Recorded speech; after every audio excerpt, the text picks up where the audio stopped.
Recently, Louisiana was hit with torrential rain. The result was overflowing rivers, which caused mass flooding that caused unimaginable damage. Thousands upon thousands of people lost their homes. This is just one family's story. People in Louisiana are trying to pick up the pieces as floodwaters take over their homes. Nearly 7 trillion gallons of rain fell in Louisiana in just a few days. Homes ruined, streets completely underwater, and people who now have to rebuild parts of their lives. On August 18th, it started to rain a lot. My name is Erin Ellis. It's been a tough couple days. These houses were completely underwater.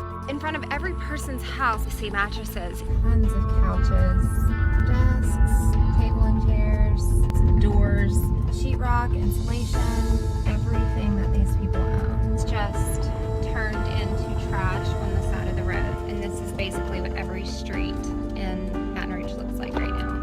It's just devastating. Okay, so we just pulled up at my mom's property. Everything was underwater. As far as you could see, there was water. We were on an island. When the boat came and evacuated my mom and I, he took the boat straight up to the front door. This is the highest point, and this had 3 feet of water. You can actually see the water line right here. My sister lives in this 1-bedroom cottage back here. She has severe cerebral palsy. When she was born, they didn't know if she was gonna talk or even live. And with the help of 24-hour care, she is actually able to live independently. She was evacuated at 4 o'clock in the morning. When I walked into my sister's house, it was gut-wrenching. There's the car that went underwater, and then you have Lindsey's lift van. The water was completely over the top of it. This is what's left of her home. The home that my parents worked so hard to get, and that was so quickly taken away. To go from where she was when she was born, to have this, to see what this flood did to it, it's gut-wrenching. Please welcome Erin and her mother, Pam, to the show. Erin, first of all, you did such a great job, I think, of documenting all of the destruction and highlighting that for people who maybe haven't seen it as much, because it wasn't, quite frankly, in the news as much as it should have been. Your story also highlights something. We saw all of the things that have been flooded, but thought it was pretty interesting, the things that you lost that were the most gut-wrenching. Yeah.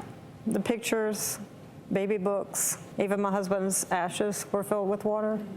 I mean, it's things that you cannot get back. You know, and sometimes the biggest damage after a flood is the things that you can't see behind all those walls, the mold that can grow and all the health problems that can result from that. There's just so much involved in the relief after something like this. We did reach out to the American Red Cross to shed some light on how everyone can help. I want everyone to welcome Jay Bonifed, Chief Communications Officer, joining us live from Louisiana via Skype. You know, Jay, a lot of people want to help and they're not quite sure how. And after something like this occurs, it obviously takes time to dig out and start to recover. But how can people help, and what should people know? Well, people should know that, unfortunately, an estimated 120,000 homes were affected by this devastating flooding. So picture that scene that you saw there times 120,000. It's amazing. The best way to help is to make a financial donation through the Red Cross. That's our best way to help. It allows us to get the materials that are needed to help shelter, food, water, cleanup kits, et cetera, directly to where they're needed as quickly as possible. And there's a very easy way to do that. You can text the word LA Floods, LAFLOODS, to 90999 to make a $10 donation. Well, Jay, thanks for all the efforts that you all are providing there. We appreciate you joining us.